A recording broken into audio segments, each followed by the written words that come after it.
Natural sunlight. Yes. Natural sunto. Okay. I think we're at take 6. Who's counting though? Who's counting? No one's counting. Just the camera's counting. Who are you? Who are we? Who are we? What are we talking about? I am Eryn Prasad. I'm a professor in kinesiology. I'm a holistic health practitioner, and I'm also a mama, a wifey, a daughter, a sister, a friend. I wear many hats. I'm Jason Prasad. I'm a board-certified holistic health practitioner, strength and conditioning coach, neurosomatic therapist. Been in the industry 13 years. Worked with lots and lots and lots of people. And I am also, well, not also, I'm a husband, a dad, a son, practitioner, all the things. But primarily practitioner, husband, and dad. Yeah. Primary roles. Yeah. And a little bit about our education backgrounds is I have an undergrad degree in kinesiology, and I specialize more in exercise physiology. I have a master's degree in science, specializing more in sport and exercise psychology. Then I have over a decade experience in the industry, working multiple jobs. From the Canadian military, I was a physical exercise specialist for members coming back overseas, 2011. Calgary Police, I did a lot of the fitness testing and breast cancer research at the University of Calgary. Yeah. I've worked at 2 different colleges as a professor in kinesiology, and here I am. A bunch of things. Yeah, I got into the industry as a strength and conditioning coach. That was well over a decade ago. I'm a PICP coach, so Paul Strength and Conditioning Coach. I've studied with Paul Chek, done some Camp Fit Pro stuff. I'm a neurosomatic therapist, which is basically a bridge between osteopathy and massage therapy, kind of slammed together.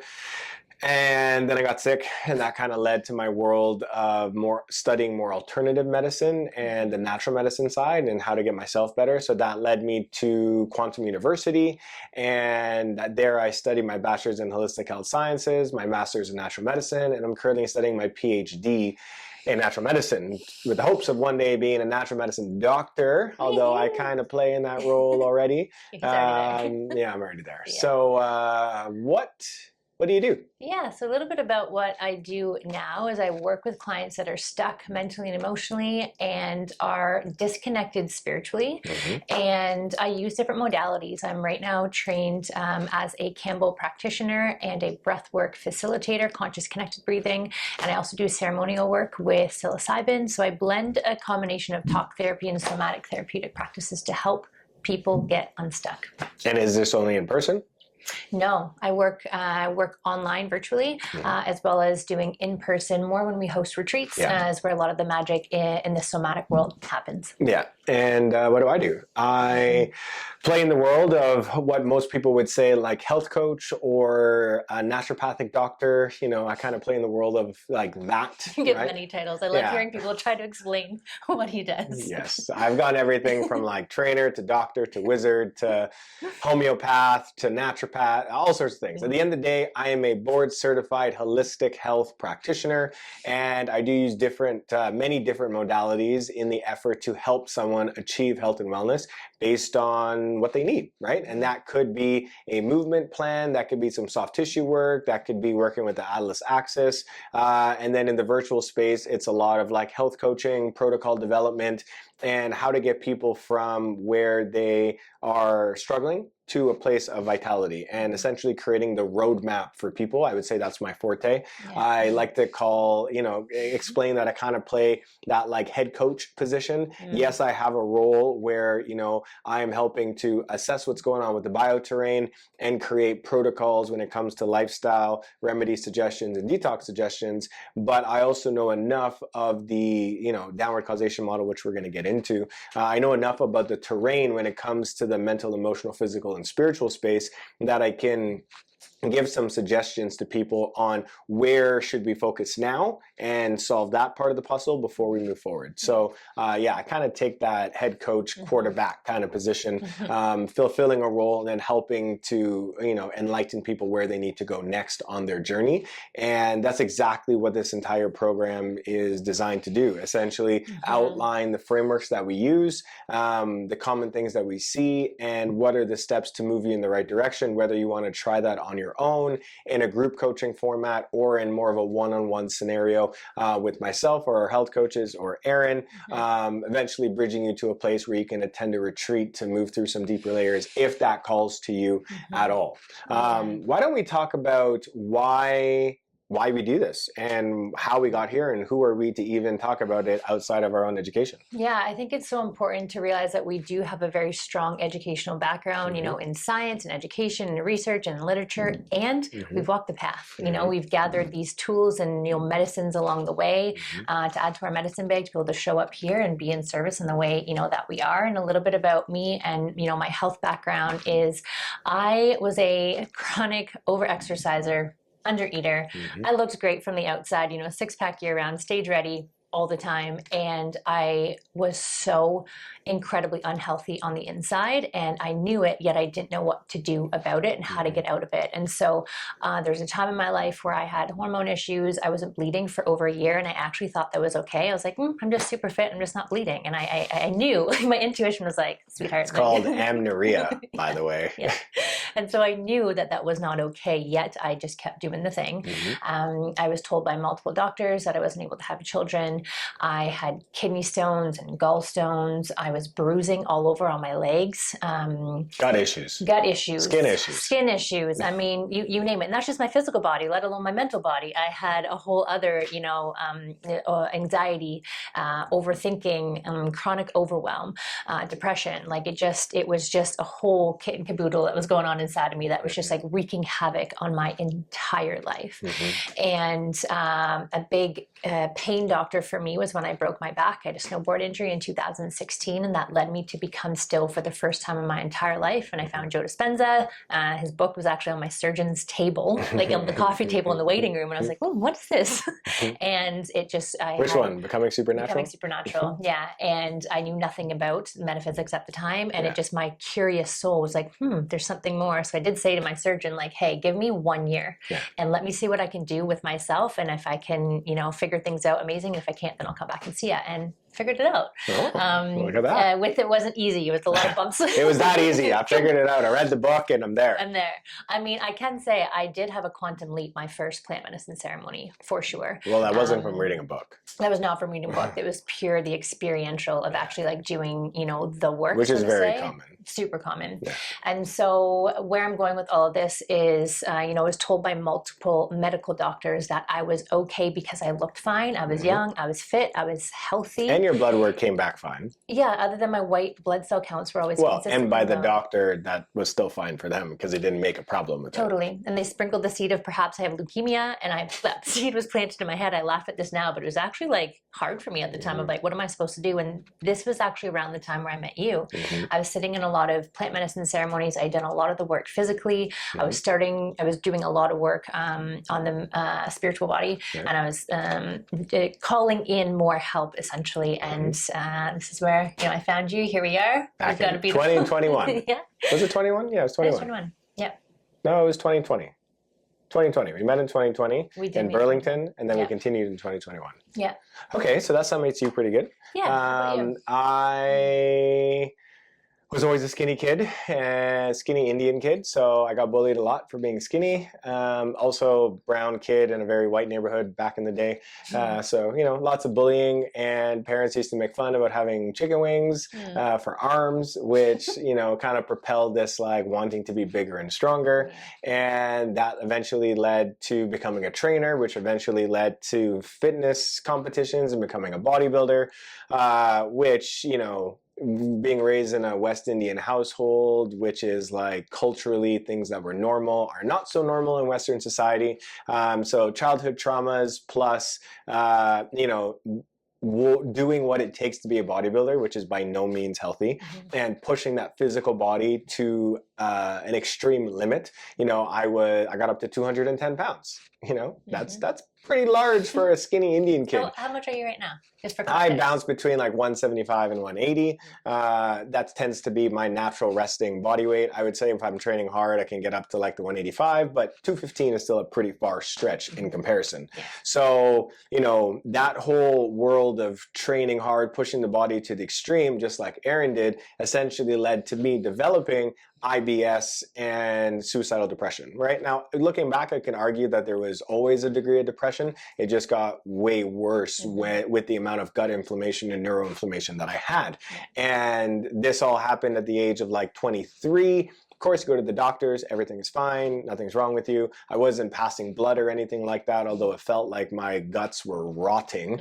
And you know, they're like, we got nothing for you. You're not bleeding, so you don't need steroids. And I didn't fall into autoimmune category, thank God. At the time, you know, I just wanted to be out of pain. And so the immunobiologics wasn't an option. All my blood work was fine. And they're like, oh, you're just depressed. And being in the industry, the fitness industry, and, you know, I did my bachelor's in kin. I studied with Paul Chek. So I knew enough about the holistic health space that I was like, this just doesn't make sense, you know? I mean, it made sense. I obviously had an inflamed gut, which was creating an inflamed vagus nerve, which was leading to an inflamed brain, right? The gut-brain axis. I knew enough to know about that. Yeah. And so I was like, okay, well, clearly something's wrong with my brain. And so I need to work on my gut. And I started diving into functional medicine, gut health, and kind of putting all the pieces together there. And essentially, from the world of functional medicine, I dove deeper into the world of alternative medicine and started to put together, you know, essentially a framework as to how to get myself out of the chronic IBS and suicidal depression that I was in. And it started with taking care of the gut, opening up my drainage and detox pathways, and then working on the nervous system in more, I dove into the spiritual space as well, the plant medicine aspect of things, because I couldn't get out of it in the other practices. You know, the meditation and the breath work. I was doing more trying to meditate, and it just was not working for me. But the plant medicine aspect of things really, like, quantum leap, like just a whole different perspective was given in what would be an instance, like one night, my whole life changed. And so, yeah, we've been through it as well, you know, and continue to go through it. Not so much in health per se, but we still continue to go through it in this like evolutionary aspect of being entrepreneurs, you know, being called to like stand on a bigger stage, and the work that it takes on a self-development front to do this, to like do what we're doing right now, and putting all of what we do out there to be seen and judged and heard and loved potentially, but of course having a lot of self-judgment and fear around putting it out there. We've been doing the work lots one-on-one scenario, and now we are working through our own shit to put it together, to get it out to you guys, because we know that our methods work. It's worked over like time and time and time again, and we wanted to get it out to more people. Yeah, and this is the thing, when we bring a little bit of levity to this as we're telling our stories, because now that we are looking back at it, it's like, okay, we are on the other side of it, and we're both at a place now where we can't hold back what we now have learned and know, and this is why we're stepping up and stepping through the hard parts of this, of actually getting this out to more people, because we've seen this in thousands and thousands of people, that we can no longer like hold this back. So here we are doing the thing, showing up. And maybe can you just tell us a little bit about like who we work with, who we don't, just to kind of give people a bit of context of like what that looks like? Yeah, so essentially we work with people who are ready to take ownership for where they are. Okay, at the end of the day, wherever you are in your health journey is no one's fault but your own. Okay, going back to genetics versus epigenetics, genetics loads the gun, epigenetics fires the gun. Okay, if you had two twins that were separate at birth and were raised in different families, their genetics would show up completely differently in the health of those individuals. That's documented research. Okay, so genetics is not the reason why you have a condition, right? If your mom had bowel issues and you have bowel issues, you were raised in the house as your mom, right? And you're picking up on all the emotional factors and lifestyle factors that was in that household, and that's why it's happening in you. And a lot of times when clients come to us saying just that my mom had this, my grandmother, my great-grandmother, and it's like when you can arrive and say, and I want to change and get out of victim and into this like taking responsibility and this empowerment piece, then we're here to hold your hand the entire way until you're ready to let go, because the excuse of it's come in my lineage is not the place that we want to be in. There's hope. So if you're in a place where you really just want to take ownership and do the things to break the pattern, if it's transgenerational, transformational or do the things to like get your lifestyle back on track, to take ownership of your epigenetics, which is completely based on lifestyle, completely based on lifestyle.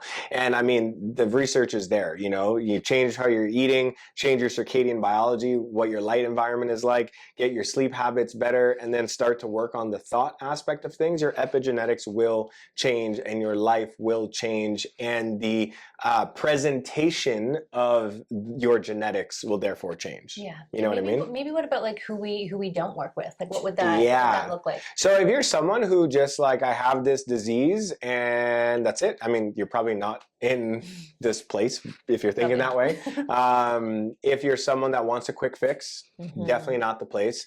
You know, we do not play in the world of pharmaceuticals. We do not play in the world of, you know, the peptide world per se. Like, we're not big into, oh, you have this, so take this, okay? We're big into, this is what you have going on. This is what's happening in your bioterrain. This is what's happening in the mental, emotional, energetic space. And that's why it's showing up this way in the body, okay? And that is the realm that we play in, and that's how we work with clients, because we live in the world of, we want people to be better, not feel better, okay? If I took an antidepressant, I would have felt better, right? To be honest, I would have felt better. Eryn could have gone on some sort of hormone replacement, and she probably would have started bleeding. But that's just a feeling better scenario, because when you remove the crux, whatever the crux is, if your body doesn't continue to function or operate the way you want it to, then you're not actually better, you're just feeling better. Being better means that, you know, you don't really need to do anything outside of the self-care practices in order for your body to thrive and function, you know? And the big part is understanding that regardless of where you're at, whether you're 23 where I was, you were like 35 when we started working together, or you're 45 or 55 or 65, at the end of the day, the idea is that there's a bioaccumulation that's happening, okay? There's this accumulative effect that happens over the period of your life that gets you to where you are when you're joining us. And that takes time to unravel and unpack, okay? So we can make substantial change in people in a 3 to 6 month period, but the work does continue after, right? The nervous system work, it always continues. So understand that if you aren't willing to spend 3 to 6 months to completely change what's going on with your bioterrain and your mental emotional terrain, aka your level of consciousness, it's going to be, if you're not ready to do that, it's going to be really hard to see the results you're looking for. Okay. It takes investment time-wise. It takes investment family-wise. It takes investment financially. You know, there's a lot of time that comes in that's involved with change. Okay. The entrepreneurs, we do it a lot in a business in the aspect to, like, you know, improve ourselves to improve our business. But it always starts with us, right?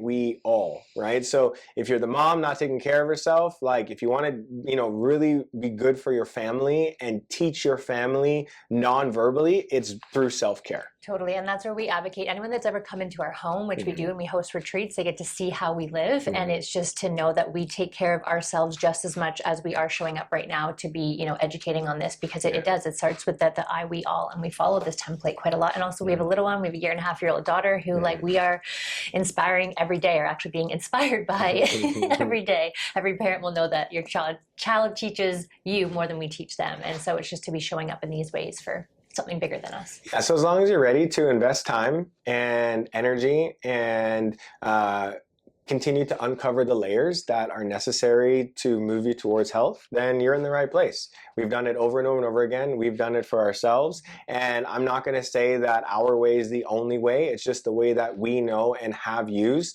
to get people results. And so we're excited to share that process with you. In the next video, we're going to be talking about the downward causation model. Woohoo!